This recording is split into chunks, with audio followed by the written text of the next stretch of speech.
So, hello friends, welcome to this YouTube channel Heal Yourself. My name is Pankaj and I am from Uttarakhand. आज हम बात करेंगे OCD के बारे में।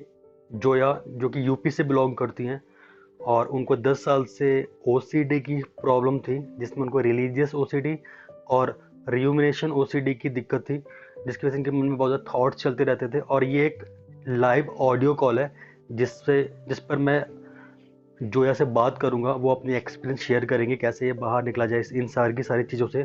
ये एक लाइव वीडियो कॉल नहीं है, ये एक ऑडियो कॉल है। इनके कुछ पर्सनल सिक्योरिटी रीज़न है जिसकी वजह से ये वीडियो कॉल नहीं दे पाई और इससे इनसे हम ऑडियो कॉल पे बात कर रहे हैं। तो जोया, आप अपना एक्सपीरियंस शेयर कीजिए। जब आप 10 साल की थी तब आपको ये प्रॉब्लम स्टार्ट हुई थी, जैसा आपने बताया था मुझे स्टार्टिंग में। और ये प्रॉब्लम आपको कैसे स्टार्ट हुई थी?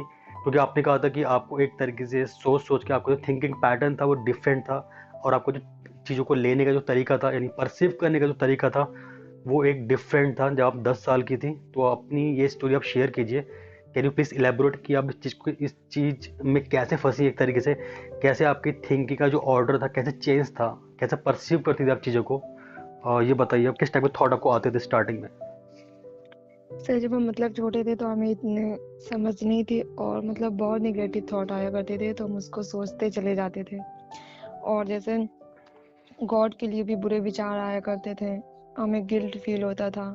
और नमाज पढ़ते थे तो उसमें बुरे विचार फैमिली के लिए आते थे और लोगों के लिए आते थे। हम नमाज नहीं पढ़ पाते थे और बहुत बुरे बुरे थॉट आया करते थे।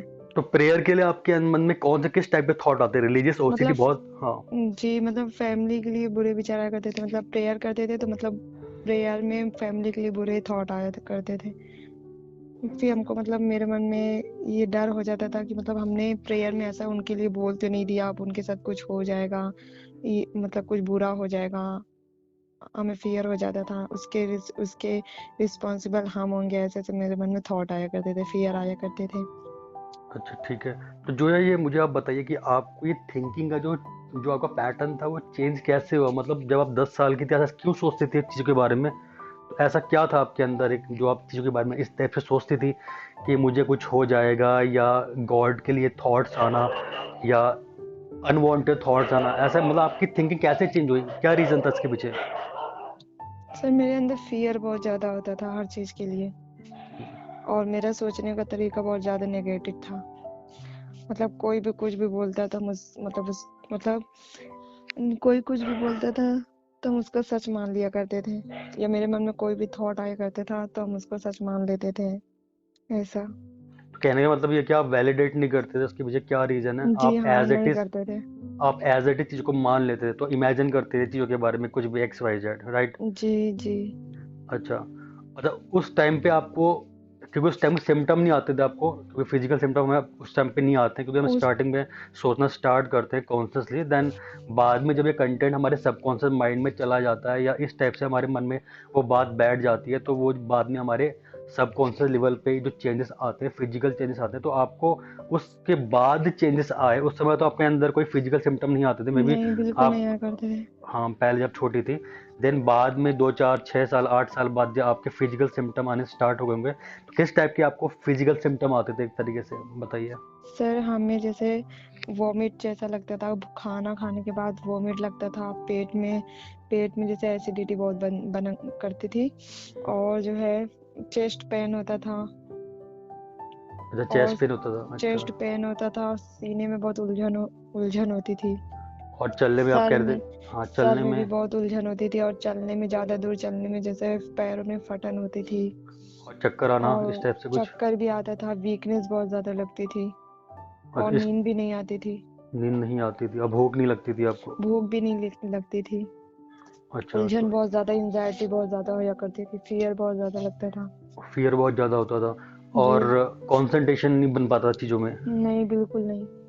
अच्छा। तो इस तरीके से आप मतलब सोचते सोचते आपको जो थिंकिंग का पैटर्न था, बाद में वो एक तरीके से आपके पैटर्न बना लिया, आपका न्यूरल पैटर्न बन गए, आपके ब्रेन के अंदर न्यूरॉन्स के पैटर्न बन गए। तो उसकी वजह से जी। चीज़ आपके अंदर ऑटोमेटिक होने लगी, मतलब आपके जो थॉट्स आपके कंट्रोल में नहीं थे, एक तरीके से तो थॉट की फ्रिक्वेंसी जो थी बहुत ज़्यादा तेज थी, तो उसकी वजह से जी। आपको फिजिकल सिम्टम आना स्टार्ट हो गया। तो इसके लिए आपने कुछ किया नहीं, एक तरीके से कोई मेडिसिन या इससे पहले कुछ काउंसलिंग? नहीं, जब छोटे थे तो फिजिकल सिम्टम नहीं आया करते थे, बस थिंकिंग होया करती थी, हम सोचते थे। फिर उसके 5 साल बाद हमें बहुत ज्यादा ज्यादा एंजाइटी होना शुरू हो गया, सर में सीने में फिजिकल सिम्टम आना शुरू हो गए। तो हमने बहुत दवाई की, 5 साल हमने दवा किया तो भी नहीं ठीक हुए। और जब मेडिसिन आपने खाई थी इससे जी पहले 5 साल। 5, जब 5 साल तक मेडिसिन खाई उससे आपको कोई बेनिफिट नहीं मिला उतना? नहीं, बिल्कुल नहीं। हाँ, लेकिन स्टार्टिंग में बेनिफिट मिलता है, मतलब थोड़े फिजिकल सिम्टम आपके कम रहते हैं, है ना? जी खाया करते थे तो ठीक रहता था, लेकिन जब जैसे मन भी शांत रहता था, फिर उसके बाद मेडिसिन नहीं खाते थे तो फिर वैसे ही होने लगता था। अच्छा, मतलब आपके जो सिम्टम्स थे वो कुछ टाइम के टेम्पररी टाइप के, टेम्पररी आपके जो सिम्टम्स तो चले जाते थे, देन जी। ये चीज़ फिर दोबारा रिपीट हो जाती थी, आप छोड़ते थे एक तरीके से मेडिसिन। जी हाँ। अच्छा, ठीक है। अच्छा, कोई काउंसलिंग इससे पहले कुछ लिया था आपने, जैसे कोई ट्रीटमेंट मेडिसिन के अलावा? जी काउंसलिंग लिए थे। अच्छा, तो वहाँ से कुछ आपको बेनिफिट नहीं मिला इससे पहले? वहां से भी नहीं मिला बेनिफिट, कुछ नहीं, मतलब ठीक नहीं हुए, फिर भी काउंसलिंग लिए फिर भी नहीं ठीक हुए।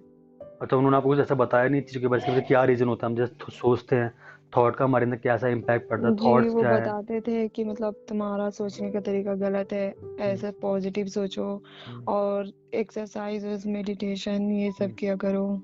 करते थे और आप, करते थे आप मेडिटेशन वगैरह कुछ करते थे? सर मेरा मतलब हम मेडिटेशन करने भी बैठते थे तो मैं मतलब हमको इतनी उलझन घबराहट रहती थी कि हमसे होता ही नहीं था। अच्छा, ठीक है, ठीक है, इस तरीके की आपकी बातें बताई गई एक तरीके से, ठीक है। अच्छा, जी। अच्छा, वीडियोस जब आप मेरे चैनल के थ्रू गए तो आपको वहाँ कुछ ना कुछ चीज़ समझ में आएंगी एक तरीके से कि कैसे साइंटिफिकली इसके पीछे क्या रीज़न होता है हमारे सोचने के। और जी बहुत अच्छे से समझ में आया था। अच्छा, बाद में चलो ठीक है, आपने पहले एक तरीके से जहाँ से भी काउंसलिंग ली होगी इससे पहले आपको रिलीफ नहीं मिला, उसके पीछे रीज़न ये था कि आपको खुद ही नहीं पता था कि मैं क्या सोच रही हूँ एक तरीके से, जी। इसके पीछे क्या रीज़न है जो मैं सोच रही हूँ। थॉट्स कैसे हमारे अंदर मैनिफेस्ट होते हैं, कैसे वो रियलिटी बनती है, और कैसे ब्रेन के अंदर केमिकल इम्बैलेंस होते हैं, और कैसे इलेक्ट्रोकेमिकल चेंजेस हमारे ब्रेन के अंदर होते हैं, और जो हमारी जो बॉडी होती है, जो अनकॉन्शियस माइंड होता है उसके, वो हमारा ब्रेन कैसे सिग्नल भेजता है, और कैसे हमारी बॉडी एक तरीके से एक्ट करती है अकॉर्डिंग टू जो भी सिग्नल हमें मिल रहा है हमारे ब्रेन के थ्रू। तो ये चीज़ आपने सीखी। इसके अलावा जी न्यूरोप्लास्टिसिटी से आपको क्या समझ में आया, जिस जो आपने एक तरीके से कोर्स में लिया, तो उसको मतलब न्यूरो। उससे हमें ये समझ में आया कि मतलब कैसे न्यूरोपाथ बनते हैं माइंड में, हम्म, और कैसे हार्ड वर्ड हो जाता है, हम किसी चीज को बार बार सोचते चले जाते हैं हम्म, और वो हमारा हार्ड वर्ड हो जाता है, नेगेटिव न्यूरोपाथ बन जाता है। ठीक है, मतलब जो कॉन्शियस और कॉन्शियस माइंड से आपने जब सोचना स्टार्ट किया तो वो कंटेंट अपने सबकॉन्शियस माइंड में चला गया, जी हाँ। तो वो वहाँ पर आपका बन गया न्यूरल पाथ, मतलब एनर्जी जो है आपकी डिफरेंट डायरेक्शन में फ्लो करती है, जी। और एक न्यूरल पाथ बन जाता है हमारे अंदर। तो न्यूरोप्लास्टिसिटी का आपको कंसेप्ट क्लियर हुआ, उसके बाद पॉजिटिव साइकोलॉजी, और ये कॉन्शियस सबकॉन्शियस माइंड की प्रोग्रामिंग, और ब्रेन कैसे एक तरीके से फंक्शन करता है, और आपकी बॉडी कैसे फंक्शन करती है, क्योंकि ब्रेन जो है ट्रांसफॉर्मर है। जिसकी एनाटॉमी के बारे में आपने सीखा, और बाकी जो एक्सरसाइज थी वो आप जी। डेली बेसिस पे करती थी। अच्छा, जी आपके अंदर फिजिकल लेवल पे क्या क्या चेंजेस आए हैं, मतलब आपके जो सिम्टम आते थे वो?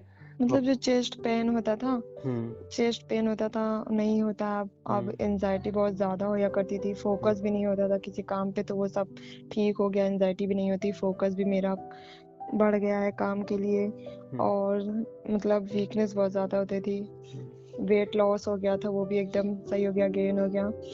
और नींद वगैरह कैसी हो गई आपकी? नींद नींद नींद भी बहुत अच्छी आने लगी, पहले तो नींद भी नहीं आया करती थी। अच्छा, बहुत अच्छा, जी। नींद आपको 2 टाइम सोते हो, एक टाइम सोते हो, आप रात में सोते हो, दिन में सोते पहले हो? तो रात को भी नींद नहीं आया करती थी सही से, 2-3 घंटा सोते थे, कभी 2 घंटा, कभी सोते ही नहीं थे। अब तो दोपहर को भी सो जाते हैं, रात को भी आराम से अच्छी नींद आती है टाइम से। अच्छा, आपकी एपेटाइट कैसी है, भूख कैसी है अभी आपकी? भूख भी बहुत अच्छी है, अच्छा, पहले तो चलने में भूख भी नहीं लगती थी। अच्छा, चलने में कोई दिक्कत? नहीं, चलने में कोई प्रॉब्लम नहीं है, सही ठीक है है, सब। तो मैं एक मैसेज देना चाहता हूँ यहाँ पर सबको, जो लोग कहते हैं कि हमको नींद नहीं आती है, नींद के लिए क्या करें। आप जितना ये सोचते हो कि हमें नींद नहीं आ रही है, तो नींद में जितना आप टेंशन दोगे कि मुझे नींद नहीं आ रही है, उतना आपको नींद नहीं आएगी, क्योंकि नींद जो है आपकी प्रोग्राम्ड है सबकॉन्शियस लेवल पे। तो जी। उसका कोई ये नहीं बोलोगे कि मेरे को नींद नहीं आ रही, क्योंकि ये भी स्ट्रेस डाल रहे हो आप एक तरीके से अपने थॉट को।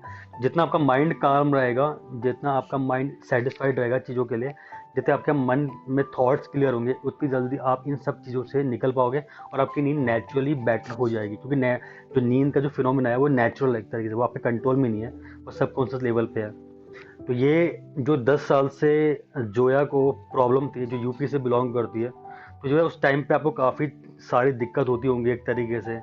जब पहले, इससे पहले जब आप मेरे से पहले जब कांटेक्ट में नहीं आई थी उससे पहले आपको बहुत ज़्यादा दिक्कत होती चीज़ों को, जी मतलब सर। उलझन वगैरह, घबराहट वगैरह, क्योंकि जब हम ज़्यादा सोचते हैं चीज़ों के बारे में तो एनर्जी वो डिफरेंट डायरेक्शन में फ्लो करती है, हम चीज़ों को परसीव करना स्टार्ट कर देते हैं, मतलब हमें लगता है कि वो रियलिटी है, जबकि केवल हमारे माइंड का इल्यूजन होता है। तो आपको इससे पहले बहुत ज़्यादा इल्यूजन रहे होंगे, है ना, मन के अंदर बहुत कुछ भी। ज्यादा इल्यूजन अब अब नहीं है। आपको लगता है कि चीज़ों के बारे में, यानी ये सही है ये गलत है, इस तरीके से। तो जी। उससे क्या होता है कि आपको लगता है कि वो रियलिटी है, जबकि रियलिटी वो नहीं होती है। तो चीज़ें हम्म। कैसे हमारे अंदर मैनिफेस्ट होती हैं, हम हमारे अंदर रियलिटी कैसे बनती है, तो इस चीज़ के बारे में आपने सीखा एक तरीके से, चीज़ों के बारे में, जी। चीज़ें कैसे काम करती है। और गॉड के लिए ठीक है, तो जिन लोगों को रिलीजियस ओसीडी है या किसी भी टाइप की ओसीडी है, ओसीडी हो चाहे एनजाइटी चाहे ओवर थिंकिंग है, तो अपने थॉट्स को ज़्यादा से ज़्यादा क्लियर करो, ठीक है। थिंकिंग यानी रॉन्ग ऑर्डर में आप थिंकिंग करोगे, जैसे जोया ने रॉन्ग ऑर्डर में थिंकिंग करी थी जब वो 10 साल की थी, तो उस समय हमारे अंदर जो कनेक्शन होते हैं, जो वायरिंग होती है, उस समय बनी नहीं होती, आप सीख रहे होते हो लर्निंग। तो इनकी जो लर्निंग थी वो बिल्कुल नेगेटिव तरीके से थी, कोई ऑर्डर नहीं था इनकी लर्निंग का, कोई ऑर्डर नहीं था इनकी थिंकिंग का, जिसकी वजह से इनके अंदर ऑब्सेशंस बहुत ज़्यादा आते थे। और कंपल्सन करने के लिए कुछ ना कुछ एक्ट जरूर करती होंगी, यानी कि अपनी एंजाइटी को कम करने के, कंट्रोल करने के लिए। तो अपनी एंजाइटी को और को कंट्रोल करने के लिए आप क्या किस तरह कंपल्सन करते थे, जो है बताएंगे। सर हम डाउट करते थे मन में। नहीं, जब मन डाउट। में कोई वहम आता था तो हम उसी चीज को बार बार, मतलब नेगेटिव थॉट आए तो हम उसको बार बार सोचते थे, नहीं हमने ऐसा नहीं सोचा, ये मेरे मतलब हमने ऐसा सोचा, हमने वैसे सोचा, हमने ऐसा नहीं सोचा, ऐसे बार बार बार बार हम ऐसा सोचा करते थे अपने मन में। एक तरह से अपने आप को सेटिस्फाई कराने के लिए आप अपने आप को एक तरीके से जी। सांत्वना देते थे, कंपल्सन करते थे, ठीक है। जी। तो वो एक तरह के टेम्परेरी था। तो यहाँ पर कहने का यहाँ पर ये मतलब है कि हर चीज़ के पीछे कोई ना कोई रीज़न होता है, कोई ना कोई लॉजिक होता है, कोई ना कोई साइंस है। विदाउट साइंस या विदाउट रीजन कोई चीज़ एग्जिस्टेंस में नहीं है। तो यहाँ पर जितना आप इस लॉजिकली इस चीज़ को सोचते जाएंगे कि मेरे पीछे कोई रीज़न नहीं है, या जिस चीज़ के बारे में मैं सोच रहा हूँ या सोच रही हूँ, केवल और केवल क्या है, आपका एक इल्यूजन है, क्योंकि एक चेन बन गई है आपके अंदर। उस चेन बनने के कारण क्या है, आपकी जो एनर्जी है डिफरेंट डायरेक्शन में फ्लो कर रही है, न्यूरल पाथ बन गया है। वो न्यूरल पाथ ऐसा बनना नहीं चाहिए था, क्योंकि neurons are fire together and wire together. एक बार उनके अंदर वायरिंग हो गई न्यूरॉन्स के लेवल पे, then it becomes your habit. तो बाद में आपकी हैबिट बन जाती है, यानी कि थॉट्स आपके मन में ऑटोमेटिकली चलेंगे। तो यही हुआ ना जो है आपके साथ, मतलब आपके मन में थॉट ऑटोमेटिकली चलते थे, आप उस पर कंट्रोल नहीं था आपका अपने जी थॉट पे। नहीं। तो उसकी वजह से आपकी एनजाइटी क्रिएट हो गई, यानी कि साइकोलॉजिकल प्रॉब्लम से आपके अंदर एक फिजिकल चेंजेस आने लगे, बायोलॉजिकल चेंजेस आ रहे हैं आपके अंदर। तो जी। फियर फियर क्या है ना, फियर जो है आपका एक एक नेचुरल रिस्पॉन्स है। फियर हर किसी के अंदर होता है। तो फियर जी आपको सर। इंडिकेट करता है, फियर डेंजर नहीं है। फिर आपको इंडिकेट कर रहा है, बता रहा है कि आपको कि ये चीज़ आपके लिए सही नहीं है, यानी कि सर्वाइवल मोड के लिए है, लेकिन वो आपके लिए हम्म। डेंजर नहीं है। इसका मतलब ये नहीं कि कोई सोचता है कि मुझे कुछ हो जाए, मुझे हार्ट अटैक तो नहीं आ जाएगा, इस टाइप के। ऐसा हुआ होगा ना आपके साथ एक तरीके से कि आपको जी थॉट हाँ, मतलब हमें थॉट ऐसा था, हाँ। कहीं हम जाएंगे, हम हमें चक्कर आ जाए, हम गिर जाए, गिर तो नहीं जाएंगे, ऐसा ऐसा होता था। नहीं, गिर तो नहीं जाएंगे, लेकिन कभी कभी आपको ऐसा भी लगता होगा कि मुझे कोई हार्ट अटैक की प्रॉब्लम तो नहीं है, इस टाइप से कुछ ना कुछ मन में कुछ एक सर तरीके थॉट। हाँ, बहुत ज्यादा, मतलब हमें हार्ट तो नहीं हो गया, हार्ट तो नहीं आ जाएगा, ऐसे ऐसे, मतलब लीवर तो नहीं खराब हो गया, मतलब पेट में बहुत ज्यादा जैसे जलन वलन होती थी, तो हमें ऐसा होता था कहीं अल्सर तो नहीं हो गया। हम जाते थे डॉक्टर के पास, मतलब इंडोस्कोपी भी कराया था, तो एकदम नॉर्मल था।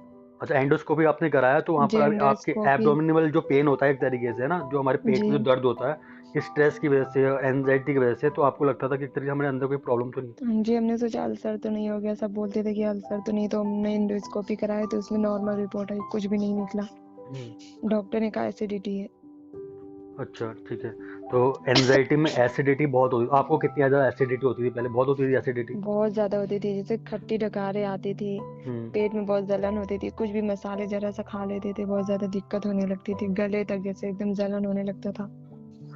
तो ऐसा लगता होगा कि कोई एसिड बाहर को आ रहा है एक तरीके से, है जी ना। हाँ, बहुत हमने बहुत दवा किया इसके लिए, लेकिन नहीं ठीक हुए। अच्छा, मेडिसिन भी आपने, अच्छा बैक पेन कहीं पर होता था आपका, बैक में पेन कहीं कुछ होता था, जी मतलब लेग में। हाँ, बैक में पेन होता था बहुत ज्यादा, शोल्डर में भी बहुत ज्यादा होता था। अच्छा, इस तरीके से आपके पेन होते थे, इस टाइप जी। के। तो फिजिकल सिम्टम है, इसका रूट कॉज क्या है, आपकी साइकोलॉजी, और यानी कि मतलब हार्ट में जो भी पेन होता था, हमने इको टेस्ट भी कराया था हार्ट का, अच्छा, तो हार्ट का आपने वो भी इको और, एकदम। हाँ, जी। इको और ईसीजी आपने टेस्ट कराया तो वो नॉर्मल थी, वो राइट। एकदम नॉर्मल था, कोई भी प्रॉब्लम नहीं निकली थी। अच्छा, एक चीज और यहाँ पे कहना चाहूंगा, जब आपकी इको और एसी सब नॉर्मल आते हैं तो फिर भी आपकी ऐसी थिंकिंग क्यों रहती है? मे बी कि आप कहीं ना कहीं डाउट कर रहे हो, कंफ्यूजन आपके जी अंदर। हाँ, ये कंफ्यूजन। हाँ, ये कंफ्यूजन इतनी ज्यादा क्रिएट होता है एनजाइटी के अंदर कि आपको लगता है कि वही चीज जो हो रही है वही सच है। मतलब आपको लगता है कि इल्यूजन जी नहीं है, हाँ। ये रियलिटी एक तरह जो हो रही है, क्योंकि आपकी जो बॉडी है वो एग्जैक्टली वैसे रिएक्ट करेगी जैसे आपके मन में थॉट होगी। जैसे बोलते हैं बॉडी का आपका अनकॉन्शियस माइंड है, ये बॉडी आपके कंट्रोल में नहीं है, इसलिए कि अनकॉन्शियस माइंड है एक तरीके से। जब पे कॉन्शियस माइंड है, अनकॉन्शियस माइंड है, यहाँ पे कंट्रोल में नहीं है। इसको कंट्रोल करने वाला कौन है? आपका ब्रेन है। तो जी। इस तरीके की चीजें आपने सीखी एक तरीके से। आपने अपने माइंड सेट को चेंज किया पहले से। अब आपके अंदर जी। ये प्रॉब्लम नहीं आती है। रीजन क्या है कि आपने अपने रूट कॉज पे काम किया है ना, यही सारी की सारी चीजें हैं। जी अच्छा, सर। इसके पीछे की आपको साइंस पता चली एक तरीके से, इसके पीछे रीजन क्या था मेरे सोचने के कारण, है ना? कैसे हमारे अंदर जी न्यूरॉन्स हाँ। फायर करते हैं और कैसे एक हाँ। तरीके से केमिकल, इलेक्ट्रोकेमिकल चेंज होते हैं हमारे अंदर। ये जी। की सारी चीजें आपने सीखी, है ना? ये जी, बहुत वीडियो, अच्छे से सीखी, बहुत अच्छे से समझ में भी आया। हाँ, वीडियो कॉल के थ्रू यानी ऑनलाइन कोर्स के थ्रू आपने ये सारी चीजें सीखी एक तरीके से, जी राइट? सर। तो आपकी अंडरस्टैंडिंग कैसी है पहले पहले के कंपैरिजन में? पहले से बहुत अच्छी है, काम पर फोकस भी होता है और चीजों को समझते हैं, समझ के हम मतलब वो करते हैं, सोचते हैं। ठीक है, तो पहले बहुत तो अच्छी। कुछ भी आता था तो हम हाँ, सोच समझ लेते थे, अब बिल्कुल। नहीं। जो है ने जैसे कहा कि पहले जो मुझे चीजें, कोई कुछ बोलता था मैं उनको एज इट इज मान लेती थी, है ना? जी। लेकिन अब मैं चीज को अंडरस्टैंड करती, यानी कि be a Sikar rather than believer. किसी भी चीज पे बिलीव करने के बजाय आप उसको खुद से जानिए, फिल्टर करिए चीजों को। जी। देर इज अ लॉजिक, मतलब देर इज अ साइंस कि किसी न किसी चीज के पीछे कोई ना कोई रीजन है। वरना वरना आप कुछ भी सोचते रहोगे, आपके अंदर कुछ भी थॉट चलते रहेंगे एक तरीके से, तो कुछ भी मान लोगे एक तरीके से। इसे बोलते हैं जी, कि आप, मेरे मन में बहुत थॉट चलते थे, वहम, हम उसी चीज को सोचते रहते थे, बहुत वहम होता था, बहुत ज्यादा, 24 घंटा वहम के बारे में हम सोचते थे। और फिर आपको गिल्ट फील होता होगा ऐसा क्यों कह दिया बहुत मैंने ज्यादा गिल्ट फील होता था। चीज़ों की। हाँ, चीज़ों की तो ये सारी की सारी चीज़ें होती है। एक कन्फ्यूजन, एक डाउट्स आपके अंदर, ये सारी की सारी चीज़ें इस टाइप से हो जाती हैं कि आपका ब्रेन, जो आपका जो माइंड, वो कंडीशन हो जाता है साइकोलॉजिकल वे में। इसे हम कंडीशनिंग बोलते हैं, यानी कि आपके जो थॉट है वही आपको लिमिट कर रहे होते हैं। अगर ये इनके अंदर कोई बायोलॉजिकल प्रॉब्लम होती, कोई ऑर्गन डिसीज होती, तो उसमें आपका माइंड सोचता नहीं है ज़्यादा, सोचता नहीं है बिल्कुल भी। तो कुछ भी अगर आपकी बॉडी में फिजिकल सिम्टम आ रहे हैं कुछ भी, तो आपकी जो इंटरप्रिटेशन है वो चीज़ों के लिए गलत रहती है। रीजन क्या है? क्योंकि आपका बिलीफ सिस्टम नेगेटिव है। अगर आपका बिलीफ सिस्टम नेगेटिव, तो ऑब्वियस सी बात है कि आपकी जो इंटरप्रिटेशन होगी चीज़ों के लिए वो गलत होगी। इसलिए गलत इंटरप्रिटेशन मतलब आप गलत इंटरप्रेट करोगे तो वो आपका बिलीफ और ज़्यादा स्ट्रांग होता जाएगा, यानी कि वो हार्ड वर्ड और ज़्यादा होते जाएगा, अकॉर्डिंग टू न्यूरो साइंस। तो यहाँ पर कहने का मतलब ये है कि जितना आप इन चीज़ों से बाहर निकला जाता है, सबसे पहले है कि सबसे बड़ी बात है कि आप अपनी साइकिल को तोड़िए। आप अपनी नेगेटिव साइकिल को तोड़िए। नेगेटिव साइकिल का मतलब क्या है? कि जो भी आपके अंदर थॉट चल रहे हैं, जो कंफ्यूजन है, अनसर्टनिटी है, डाउट्स है, इनको एक तरफ से आप तोड़िए। कैसे तोड़ेंगे इनको? एक तरीके से आप क्लियर करके, साइंटिफिक रीजन देके कुछ, कि देर इज साइंस, इसके पीछे कोई ना कोई रीजन है, कैसे न्यूरल पाथ बन जाता है। सेकंड थिंग, जो भी आप एक्सरसाइज करते हैं वो आप डेली बेसिस पे करिए। जो मेरे वीडियो में बता रखा है वो सारी की सारी आप एक्सरसाइज करिए डेली बेसिस पे। कंसिस्टेंट रहिए। कंसिस्टेंट रहने से ही आपके अंदर पैटर्न बनते हैं हम्म। और आपकी हैबिट क्रिएट होती है। ठीक है। अच्छा, लास्ट में जो है आप क्या मैसेज देना चाहोगे लोगों को जो एक तरीके से नेगेटिव सोचते हैं, ओवर थिंकिंग करते हैं, और जिनको एनजाइटी है, जिनको ओसीडी है, आपकी तरह हुई थी, आपको पहले हुई थी, जो उनको ओसीडी है, जो रॉन्ग ऑर्डर में थिंकिंग करते हैं, तो उनको आप क्या मैसेज देना चाहोगे? सर यही कि मतलब चीजों को नेगेटिव में नहीं, पॉजिटिव चीजों में देखना चाहिए और हम्म। मतलब पॉजिटिव सोचना चाहिए। इसलिए आप कुछ भी चीजों को मान नहीं लेना चाहिए, उसके पीछे रीजन होता है। हम्म। जैसे हम पहले मान लेते थे लेकिन अब नहीं।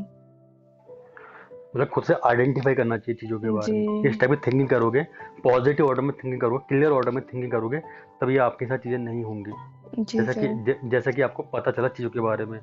तो यही मेरी एडवाइस है सबसे, जो भी इन चीज़ों के बारे में सुन रहे हैं।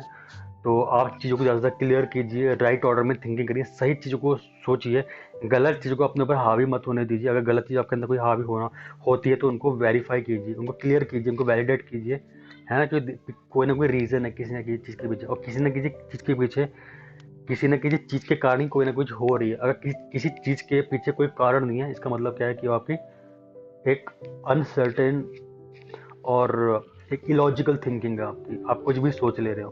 तो बाद जी में छोटे सर। छोटे डाउट्स होते हैं आपके, बाद में एनजाइटी, डिप्रेशन और ओसीडी का कारण बन जाते हैं। तो लास्ट में यही कहूँगा कि thank you for watching this video. अगर आपको हमारी ये वीडियोस और ये सारी की सारी एडवाइस अच्छी लगती हैं तो आप इस चैनल को सब्सक्राइब कर सकते हैं, लाइक कर सकते हैं, शेयर कर सकते हैं।